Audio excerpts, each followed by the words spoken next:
Hello! So today I have two Stihl chainsaws. Both of these are 50cc chainsaws, and I'm going to do a comparison of these two today. So over here I have the MS271, it's a farm and ranch saw, and over here I have the MS261, it's a professional saw. So first let me talk about why I have two similarly sized chainsaws. So a few years ago I started getting into slabbing lumber, and I was looking for a 50cc saw for smaller logs, no more than 18 inches in diameter. And I was shopping at my local Stihl dealer looking at these two chainsaws, and the MS261, it retails for $600, whereas the 271 retails for only $400. $600 is a little bit too much for me for a chainsaw I wasn't going to be using all that much. So I ended up with the 271, and it has been a really good chainsaw since I bought it. But in that time frame, I found a really good deal on a slightly used MS261, and I went ahead and bought it. So I'm going to use this opportunity now that I have both chainsaws side by side to do a really fair comparison. We're going to talk about some of the specs and features, do a performance comparison, so that way we can really come up with which one is the right value based on usage condition and also your budget. Now, as always, I don't have any sponsors. These are both my own personal chainsaws, and these are just my own personal opinions. Now, these two chainsaws do have a lot in common. They share a lot of the same components. So, for example, the spark plug's the same. They use the same fuel filters and air filters. They use the same bars as well, although this one says Farm Boss on the 271. It's basically the same bar that comes with the 261. Now, I mentioned that because if you already have a 271 and you're looking to upgrade to the 261, all those components can be ported over, and that would save you some money. Now, I should also mention that there are a couple of different versions of this MS261. There's an older version which has a different side cover. The side cover on the older one actually looks more like this one. So this is the newer model. The newer model is a bit lighter and puts out a little bit more horsepower. There's also another version called the M-tronic version of this 261. M-tronic is just Stihl's electronically controlled carburetor. Now, I opted for the standard model. So you can see here on the side I have the standard adjustment screws for the carb. So I didn't really have a need for an electronically controlled carburetor. I'm going to be using this at the same elevation all the time. And some of the parts I've noticed on the M-tronic version are a bit more expensive and sometimes harder to get. So for those reasons that I stuck with the standard model MS261. Okay, so let me talk about some of the specs. So power head weight on the 271, it weighs in at 12.3 pounds. And the power head weight on the 261 Pro saw is only 10.8 pounds. The horsepower, according to Stihl, of the 271 is 3.5 horsepower, whereas the 261 Pro saw puts out 4 horsepower. So the Pro saw is not only lighter, but also puts out more power. Now, both can be purchased with either 18 or 20-inch bars. I happen to have 20-inch bars on both of these, and they both use Stihl's latest stratified engine design, which is a low-weight, high-output engine with low emissions. Okay, so we do a feature comparison between these two models. So first of all, they both use a heavy-duty laminated bar. Now, there's some features on the 261 which the 271 doesn't have. So for example, there's a decompression valve here on the top. When you push that button in, it basically temporarily reduces the compression of the engine during startup. Makes it a lot easier to start. I really like that feature a lot. Also, there's a little spring inside this pull handle. That just kind of helps to dampen the movement when you're starting up the engine. Whereas on the 271, it doesn't have a decompression valve. There's no spring inside the pull handle.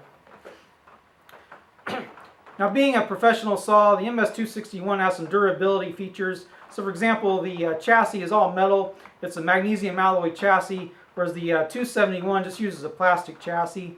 Also, the MS261 uses metal oiling gears, versus the 271 just uses plastic oiling gears. There's also this little backing plate behind the bar. On the MS261, it's a little metal plate, whereas on the MS271, it's just plastic there.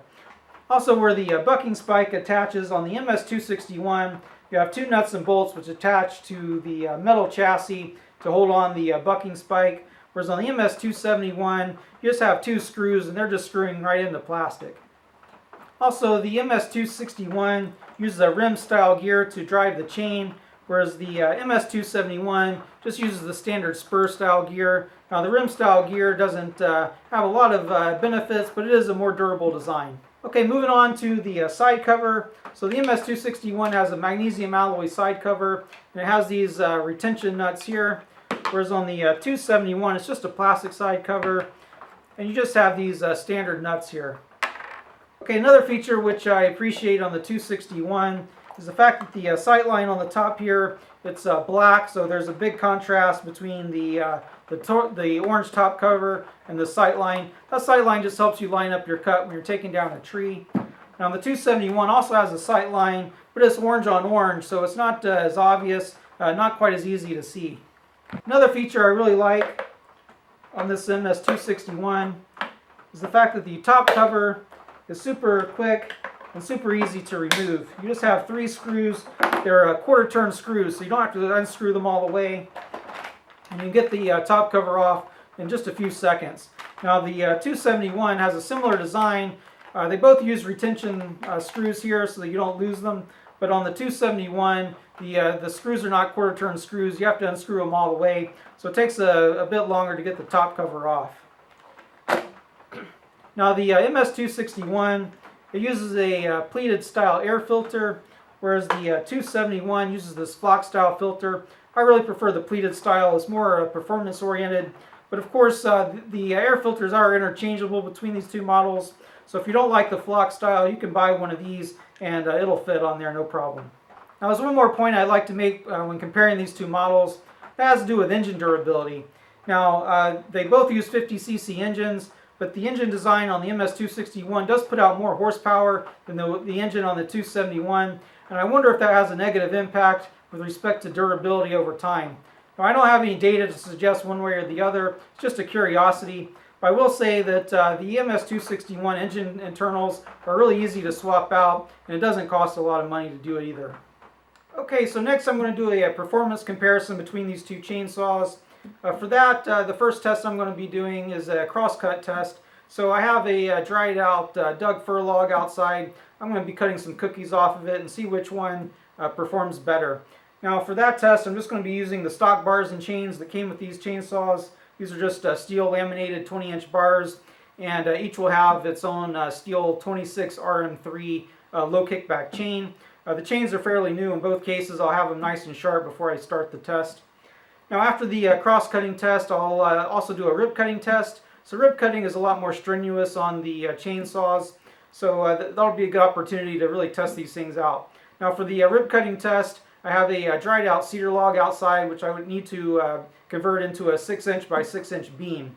So for that test, I'm going to be using this Oregon bar. This is a power cut bar. It's a solid bar, so it's designed for heavy use. And it's an 18-inch bar, and also have a Archer rip cutting chain. So I only have one of these setups, so I'm going to be sharing the same bar and chain between both chainsaws. So I'll do a rip cut on one chainsaw, and then I'll sharpen the chain and swap over the bar and chain to the other chainsaw and do the next cut. I'll also be using this Alaska mill to do the rip cuts. And in both cases, I'll be using the same style air filter just to kind of equalize the air intake scenario. So I have 2 of the pleated style air filters that I showed before, and I've attached these Outerwears pre-filters to them. So both chainsaws will have one of these attached. So when I alternate between the 2 chainsaws, I'll try to do my best to make sure that each saw gets the approximately the same cut as the previous one. So that's what I have planned. Let's do some cutting and see how it turns out. So I'm going to have my lovely assistant Ava here today. Hi. And we're going to cut some cookies off this log. We'll start with cold starting both of them. Neither have been run today. You'll have to move. Yes, I noticed that I have to move. Okay, so we'll start with the 261.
did you think about it?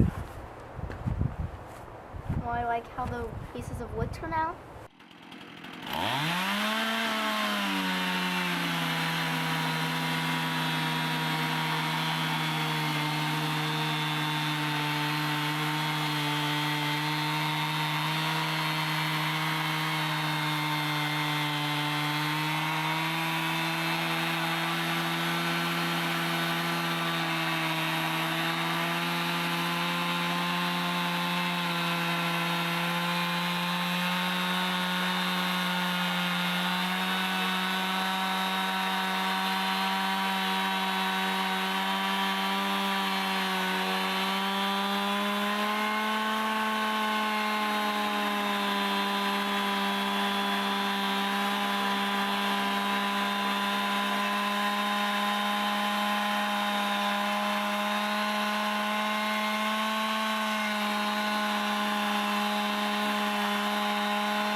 Okay, so let me summarize the performance comparison. So first of all, in the cross-cutting test, the MS261 cut on average about 6 seconds faster per cut than the 271. that was a 25% faster cut rate. That was a pretty big result for the 261. Now in the rib cutting test, the difference wasn't quite as pronounced, but again the MS261 cut faster by about 9 seconds per cut on average than the 271. That's about a 13.5% faster cut rate for this MS261. Alright, so let me talk about some of the observations I made while using these two chainsaws side by side. So the first one has to do with power. The MS271 is no slouch. You know, I've done some really tough slabbing jobs with it, and it's always performed well. But definitely the power difference is noticeable for this MS261. It gets up to top speed a lot faster, and it definitely does cut through the wood faster, and it's fast enough to actually notice it. Now, the next observation has to do with weight. So there's about 1.5 pounds difference in weight between these two chainsaws. So the MS261 is the lighter chainsaw, and it just definitely is noticeable. 1.5 pounds isn't a lot, but you know, at the end of the day, when you've been working all day, moving lumber around, and you're tired, you know, lugging around a heavier chainsaw isn't a lot of fun. So again, I really like the MS261 for the lighter weight. Now another observation I made has to do with expelling chips. Now I didn't actually notice this while doing the cutting, but when I was looking back at the video, I noticed that the MS261 was doing a much better job at expelling the chips while cutting through, especially through the rib cuts. Now the chain is moving a little faster, so that probably helps. But I think the major difference has to do with the design of the side cover here. There's just less chances for the chips to get stuck in this design on the MS261 versus the 271. And I think that that's going to result in less of a chance that you'll plug up your oiling system.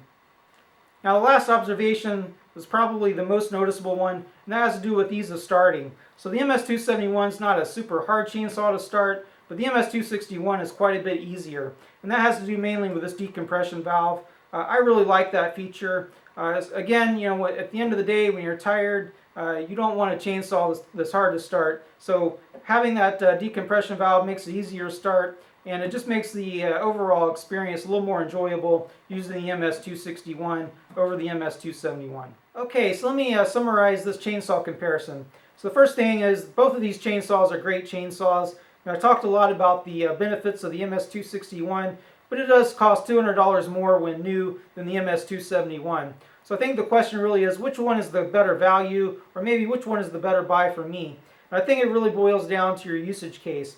You know, if you're a professional, or maybe you're cutting an awful lot of firewood, if firewood is your primary source for heating your home, then you know, the extra power, the lower weight, the better durability, the ease of starting of the 261, those features are probably worth the extra $200. On the other hand, if you're more of an occasional user, maybe you have a tree that needs to come down once in a while, or do some storm cleanup, or maybe you're doing slabbing as a hobby like I'm doing, MS271 is probably sufficient. Now as for me, I paid $400 for this MS271 brand new, but I only paid $450 for this 261. It was slightly used, hardly a scratch on it. So that was a really good value in my book, and the 261 is going to be my go-to saw for any slabbing work in the future. Alright, so hopefully I helped you to understand the differences between these two chainsaws and maybe make up your mind as to which one is the better purchase for you based on your usage condition and budget. And as always, thank you for watching.